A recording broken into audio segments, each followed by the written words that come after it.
Hey, good morning, guys. It is Tuesday, January 12th.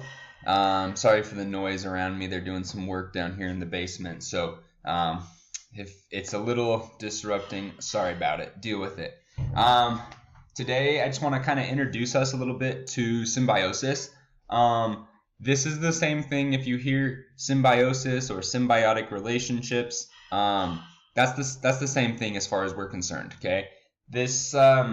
This unit, the most difficult thing for you, I think, will be to kind of be okay with the big words, right?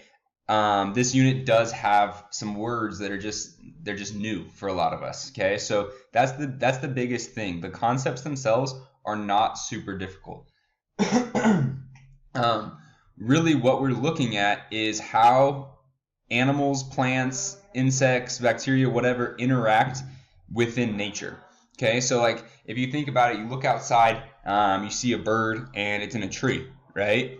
You might not really think too much about that, but that's a relationship between two living things, right? That tree, that bird, they've developed some sort of, I don't want to say dependence on each other, but for the bird's sake, definitely. The bird depends on those trees to be able to build the nest up there so predators can't get to it, right? Something like a mosquito biting you while you're outside. Right? That's a relationship. You swat at a mosquito, that mosquito is feeding off of your blood. That mosquito is benefiting while you are being hurt, right? Like a butterfly in a flower, right? A butterfly is feeding on the nectar. It gets pollen on itself while it's there, and then it transports that pollen elsewhere, helps those flowers spread their genetics. Both of those species benefit. Okay, so the main things we're focusing on this week is when one species benefits and the other one is not benefited or harmed. So it's just like, kind of neutral, right? So we'll say like one yes, one neutral, right? That's commensalism. Mutualism is when they both benefit, right? So we're going to say 2 thumbs up, they both benefit. So that would be like the flower and the butterfly, okay? And then the other one would be parasitism. So that would be like the mosquito benefiting, a human losing, right?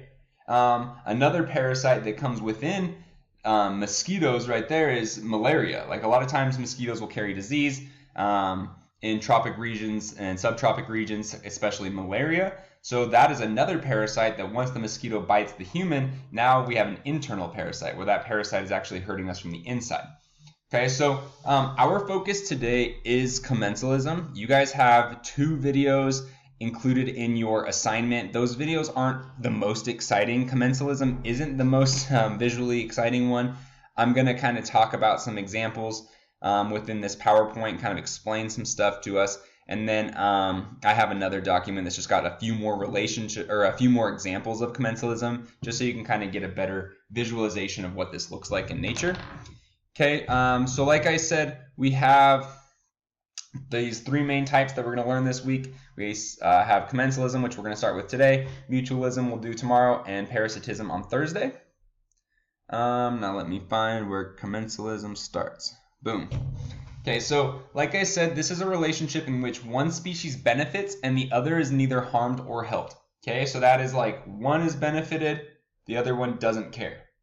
Okay, so that's the way we're going to think about these.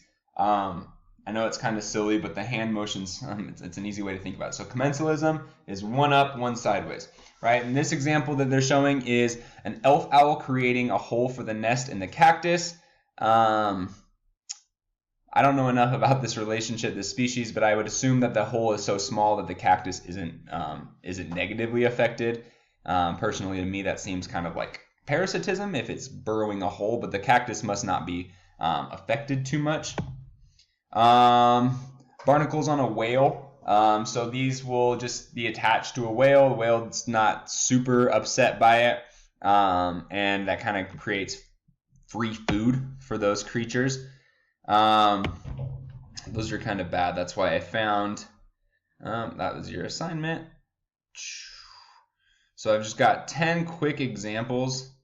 Let me see if I can move the image box that you see. I don't know if it'll work, but you can at least see some of it. So some of these species or these relationships that we talked, or that I found these species that are examples of commensalism. Orchids growing on branches and trees. So orchids are those like pretty flowers. And those growing high on other tree branches. The tree is not negatively affected by that at all. And those trees provide nutrients for the orchids. So livestock and egrets. So egrets would be those birds that are hanging out on the back of cows. We kind of talked about them when I said they'd be on the back of like zebras in the savannah, right? But this relationship is that these birds, in this case, they actually just hop onto the cattle. It gives them a free ride, right? And then when the cattle are foraging and eating the grasses off the ground, those bugs are kicked around. Sorry, there's going to be the announcements behind me, but got to do what I got to do. So those birds get a free ride, and then they get a free snack. And the cows are like, I don't care. It's whatever. It's a little bird, right? Sharks and remora fish. We talked about this one yesterday in our live class. The live class just don't really care. Or the sharks are just, they don't really care about the remora fish. They're small. They're not like in their food source. So these sharks can just kind of go around eating bigger fish, and then when they tear them to shreds and leave all the scraps around, these remora get a free snack. Talked about that one already. Birds and army ants. This one says that the ants and the birds is unusual because they both could eat each other. So this is kind of a unique one.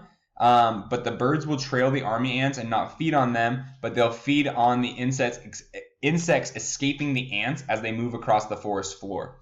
So what this is like, as those army ants are going around cruising, other insects are like, oh gosh, this is terrifying, right? So those other insects are peacing out so they don't get eaten, and then the birds are just going down and snacking them up, right? So that's kind of a cool thing right there.